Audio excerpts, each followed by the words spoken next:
श्रोतेहो नमस्कार. आजच्या अर्थविशेष या कार्यक्रमात आपलं स्वागत.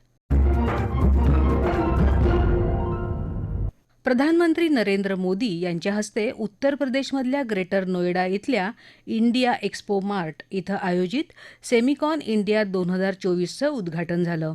भारताला सेमीकंडक्टरचं जागतिक केंद्र बनवण्याच्या उद्देशानं महत्त्वपूर्ण असलेल्या या परिषदेत प्रधानमंत्री नरेंद्र मोदी यांनी व्यक्त केलेले विचार आणि सेमीकंडक्टर क्षेत्रात भारताचं वाढतं प्राबल्य याविषयी तज्ज्ञ व्यक्तीनं केलेलं विवेचन आजच्या अर्थविशेष या कार्यक्रमात आपण जाणून घेणार आहोत. श्रोतेहो, विकसनशील ते विकसित राष्ट्राच्या दिशेनं वेगानं प्रवास करत असलेल्या देशांमध्ये भारत आज अग्रस्थानी आहे. भारतानं गेल्या काही वर्षांमध्ये अनेक क्षेत्रांमध्ये जागतिक स्तरावर आपलं प्राबल्य निर्माण करत एक स्वतंत्र स्थान निर्माण केलं आहे. यात डिजिटल तंत्रज्ञान, 4G, 5G नेटवर्क, त्यामधील सेवा यासोबतच या क्षेत्रातील हार्डवेअर निर्मितीमध्येही भारतानं मुसंडी मारली आहे. गेल्या काही वर्षांमध्ये भारतानं सेमीकंडक्टर क्षेत्रात देखील महत्त्वपूर्ण प्रगती केली आहे. सेमिकॉन इंडिया 2024चं उद्घाटन केल्यानंतर प्रधानमंत्री नरेंद्र मोदी यांनी सेमीकंडक्टर उद्योग क्षेत्रासाठी सरकारकडून आवश्यक त्या पायाभूत सुविधा उपलब्ध करून देण्यास प्राधान्य देण्यात आल्याचं सांगितलं.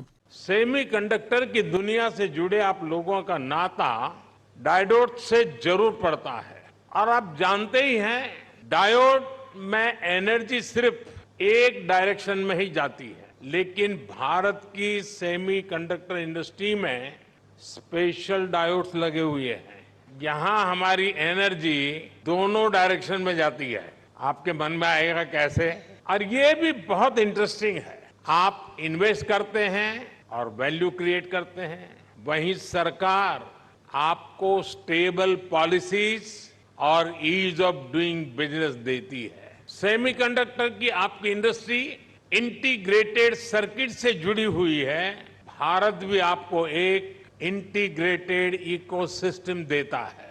भारत के डिजाइनर्स, उनके जबरदस्त टैलेंट को तो आप भली भांति जानते हैं. डिजाइनिंग की दुनिया में 20% टैलेंट का योगदान भारत करता है और इसका निरंतर विस्तार हो रहा है. हम 85,000 टेक्नीशियंस, इंजीनियर्स और R&D एक्सपर्ट्स की सेमी कंडक्टर वर्कफोर्स तैयार कर रहे हैं. भारत का फोकस अपने स्टूडेंट्स और प्रोफेशनल्स को सेमी कंडक्टर इंडस्ट्री रेडी बनाने पर है.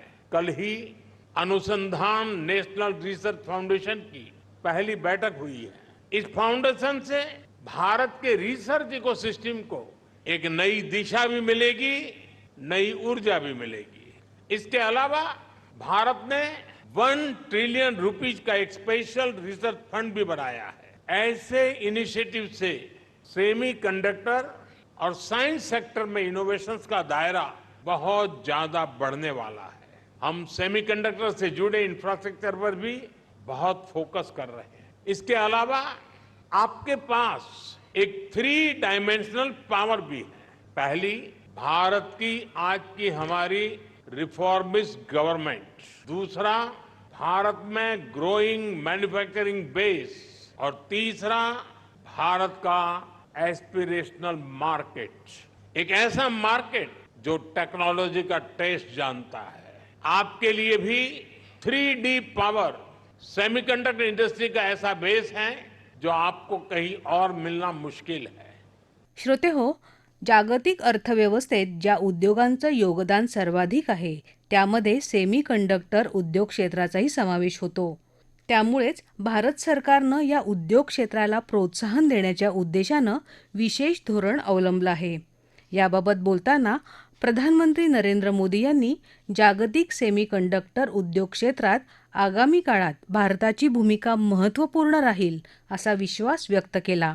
ते म्हणाले, भारत की एस्पिरेशनल और टेक ओरिएंटेड सोसाइटी बहुत ही यूनिक है. भारत के लिए चीप का मतलब सिर्फ टेक्नोलॉजी भर नहीं है. हमारे लिए ये करोड़ों एस्पिरेशंस को पूरा करने का माध्यम है. आज भारत चिप का एक बहुत बड़ा कंज्यूमर है।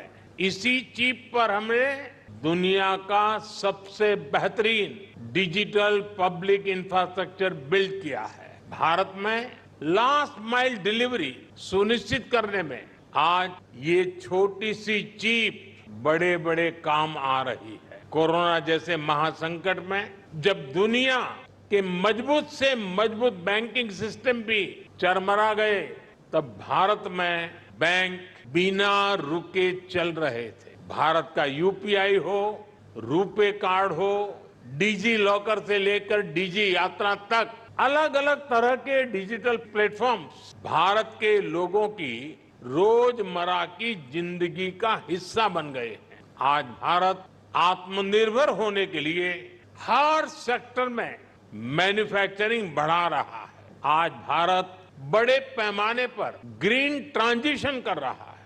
आज भारत में डेटा सेंटर्स की डिमांड लगातार बढ़ रही है, यानी ग्लोबल सेमीकंडक्टर इंडस्ट्री को ड्राइव करने में भारत बड़ी भूमिका निभाने जा रहा है।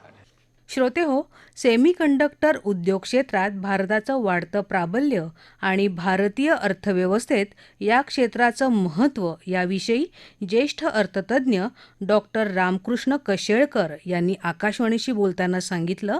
आज सेमिकॉन इंडिया 2024 या सेमीकंडक्टर इंडस्ट्रीसाठी आयोजित केलेल्या भव्य प्रदर्शनाचे उद्घाटन आज करण्यात आले. हा दिल्लीमध्ये होत असलेली प्रदर्शन जागतिक पातळीवरचं मोठं प्रदर्शन आहे. त्याच्याकडे सगळ्या जगाचं लक्ष लागून राहिलं आहे असं म्हटल्यास अतिशयोक्ती होणार नाही, कारण जगभरातल्या सगळ्या कंपन्या या क्षणी भारतामध्ये या प्रदर्शनामध्ये उपस्थित झालेल्या आहेत. याचं महत्त्वाचं कारण हेही आहे की 2021 मध्ये सेमीकंडक्टर मिशन स्थापन केल्यापासून भारताने सेमीकंडक्टर इंडस्ट्रीमध्ये एक स्वतःचं स्थान जागतिक पातळीवर बनवण्यासाठी अनेक प्रयत्न केलेले आहेत. केवळ सेमीकंडक्टरमधल्या एखाद्याच विषयामध्ये किंवा एखाद्या भागापुरतं आपलं महत्त्व प्रस्थापित करण्याऐवजी त्यातल्या व्हॅल्यू चेनमध्ये पूर्ण कॉम्प्रिहेन्सिव्ह किंवा होलिस्टिक पद्धतीने इकोसिस्टीम कशी तयार करता येईल यासाठी भारताने आपल्या धोरणात्मक निर्णय घेऊन इन्सेंटिव्ज आणि प्रोडक्शन लिंक्ड इन्सेंटिव्ज तसेच कॅपिटल इन्सेंटिव्ज हे लागू केलेले आहेत. त्याचप्रमाणे मागणीचा जर आपण विचार केला तर भारत ह्या जगामध्ये आत्ता एका अशा परिस्थितीमध्ये आहे की जिथून पुढील 5 वर्षात पुढील 10 वर्षाच्या काळामध्ये सेमीकंडक्टरची मागणी या देशामध्ये फार मोठ्या प्रमाणावर वाढणार आहे. तुम्ही स्मार्टफोन्स घ्या किंवा स्मार्ट TV घ्या किंवा अशा पद्धतीने येणारी अनेक नवीन स्मार्ट उपकरणं, इलेक्ट्रिसिटीचे मीटर्स जे आहेत ते आता स्मार्ट व्हायला लागलेले आहेत, किंवा रेफ्रिजरेटर्स म्हणा किंवा वॉशिंग मशीन्स हे सुद्धा ज्याला आपण स्मार्ट म्हणतो, जे इंटरनेटवरनं एकमेकांशी कनेक्ट करू शकतात आणि मानवी हस्तक्षेपाव्यतिरिक्त त्यांना दिलेल्या प्रोग्रामप्रमाणे कार्यरत होणं, त्यांची प्रोसेसेस फॉलो करणं ही कामं आपली करू शकतात. अशा पद्धतीने जी डेव्हलपमेंट होते आहे, अशा पद्धतीचे जे नवीन प्रोडक्ट्स आणि सर्व्हिसेस येत आहेत त्यांना अनुसरून सेमीकंडक्टर चिप्सची मागणी ही सातत्याने आणि प्रचंड मोठ्या प्रमाणावर भारतामध्ये वाढत राहणार आहे. सगळ्या जगाला हे लक्षात आलेलं आहे. त्यामुळे भविष्य काळामध्ये जर व्यवसाय वृद्धी करायची असेल तर भारतासारख्या दुसरं मार्केट हे मिळणं फार कठीण आहे. तर त्या दृष्टीने भारताविषयी सगळ्याच जगातल्या सेमीकंडक्टर इंडस्ट्रीमधल्या कंपन्यांना उत्सुकता तर आहेच आहे, पण त्याचबरोबर भारत सरकारचे जी धोरणं आहेत की ही इंडस्ट्री देशाबाहेर राहून आपण इम्पोर्टवरती समाधान मानण्याऐवजी ह्या इंडस्ट्रीला जर आपल्या देशातच रुजवता आलं आणि त्याचं जे काही प्रोडक्शन करण्यासाठी लागणाऱ्या ज्या काही वस्तू आहेत, वस्तू सेवा, ज्या एक्सपर्टीज जे काही त्याच्यासाठी लागतं, हे देशातल्या देशात तयार होऊन देशातल्या देशात ह्याचं, ज्याला आपण आता आत्मनिर्भर भारत हे म्हणतो, त्याला अनुसरून हे सगळं भारतातल्या भारतात जर निर्माण करता आलं तर त्याचा फायदा हा भारतासाठी दीर्घकालीन फायदा होणारच आहे. त्याचबरोबर बाहेरच्या देशांमध्ये असलेल्या कंपन्या किंवा इतर देश हे भारताकडे एक आउटसोर्सिंग करण्याचं एक डेस्टिनेशन जिथून आपण आपल्याला हव्या असलेल्या गोष्टी बनवून आपल्या देशांमध्ये मागवू शकतो, असं एक डेस्टिनेशन म्हणून बघता आहे. त्यामुळे त्या दृष्टीने सुद्धा भारताच्या सेमीकंडक्टर इंडस्ट्रीसाठीचा जो पुश आहे त्याचा फायदा हा होणार आहे. भारतामध्ये डिजिटल टेक्नॉलॉजीने प्रचंड मोठ्या प्रमाणावर मुसंडी मारलेली आहे. तुम्ही डिजिटल पेमेंट्सचा विषय घ्या किंवा 4G किंवा 5Gचं कव्हरेज बघा, किंवा ज्याला आपण डेटा कन्झम्पशन म्हणतो, की मोबाईल म्हणा किंवा लॅपटॉप्स किंवा कॉम्प्युटर्सच्या माध्यमातून इंटरनेटवरती आपण किती वेळ घालवतो आणि त्यामुळं किती डेटा आपला कन्झ्युम होतो. तर ह्या सगळ्या पॅरामीटर्समध्ये भारत हा जगातल्या आजच्या उच्चतम 1, 2 किंवा 3 क्रमांकाच्या पोझिशनवरती आहे. ही डिजिटलायझेशनमधली प्रोग्रेस जी आहे भारताची, ही सर्व्हिसेसपुरती मर्यादित नाही आहे, तर ह्याला प्रॉडक्ट्सची जोड देणं, ज्याला आपण हार्डवेअर म्हणतो, ह्याची जोड देणं हे क्रमप्राप्त आहे. त्या दृष्टीने भारत सरकारने गेल्या 8-10 वर्षांमध्ये मोबाईल मॅन्युफॅक्चरिंग हे भारतात कसं सुरू होईल मोठ्या प्रमाणावरती, ह्याची धोरणात्मक व्यूहरचना करून ते त्यांनी साध्य केलेलं आहे. भारत आज जगातला 2ऱ्या क्रमांकाचा मोबाईल हँडसेट मेकर झालेला आहे आणि ॲपलसारख्या जगद्विख्यात कंपन्या आज भारतामधनं मोठ्या प्रमाणावरती मोबाईल हँडसेट्स बनवून घेत आहेत. तर या सगळ्या हार्डवेअरचा जर आपण खोलात जाऊन विचार केला तर त्याचा जो आत्मा आहे कुठल्याही डिजिटल इक्विपमेंटचा, तर तो आत्मा म्हणजे हे सेमीकंडक्टर चिप आहे. आणि ही चिप अगदी छोटासा जरी तो भाग असला फिजिकली, तरीसुद्धा ते बनवणं हे अत्यंत कौशल्याचं, अत्यंत गुंतागुंतीचं काम आहे. आणि त्याच्यासाठी करावी लागणारी गुंतवणूक, त्याच्यासाठी लागणारी टेक्नॉलॉजी ही सहजासहजी उपलब्ध आहे अशातला प्रकार नाही आहे. त्यामुळे जगातले फक्त काही स्पेसिफिक देशच असे आहेत की ज्यांच्याकडे ह्या सगळ्याची गुरुकिल्ली, सगळी इकोसिस्टीम त्यांनी बनवू शकलेले आहेत. भारताचं ह्या क्षेत्रामधलं पदार्पण हे तुलनेने बघायला गेलं तर थोडंसं उशिरा होतं आहे, परंतु देर आहे दुरुस्त आहे म्हणतात तसं सुरुवात आपण जी केलेली आहे ती मोठ्या लॉंग टर्मसाठी आपण खेळाडू आहोत या क्षेत्रामधले, हे दाखवून आपण त्याच्यामध्ये उतरलेले आहोत. श्रोते हो, डिजिटल क्रांतीमधला आत्मा म्हणजे सेमीकंडक्टर. अतिशय गुंतागुंतीची प्रक्रिया आणि कौशल्यावर आधारित असलेल्या या सेमीकंडक्टर उद्योग क्षेत्रात आत्तापर्यंत काही ठराविक देशांनीच अपेक्षित यश मिळवलं आहे. भारतानं आता या क्षेत्राकडे लक्ष केंद्रित केलं असून भारताला या क्षेत्रात भविष्यात अनेक संधी उपलब्ध होणार आहेत. त्यामुळेच सेमीकंडक्टर उद्योग क्षेत्राचा विकास देशात उपलब्ध साधनसामग्रीचा वापर करून करण्यासाठी सरकारी पातळीवर, युद्ध पातळीवर प्रयत्न सुरू आहेत. गेल्या काही वर्षांमध्ये सेमीकंडक्टर उद्योगात मिळालेल्या यशामुळं संपूर्ण जगाचं लक्ष आज भारताकडे लागलं आहे. थोडक्यात काय तर भविष्यात तंत्रज्ञानात अग्रेसर असणारे देश आर्थिक विकसित राष्ट्र म्हणून ओळखले जाणार आहेत.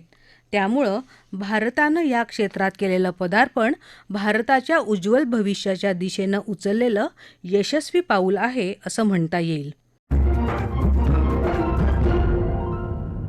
श्रोते हो, आपला अर्थविशेष हा कार्यक्रम आपण न्यूज ऑन AIR या ॲपवर लाईव्ह ऐकू शकता.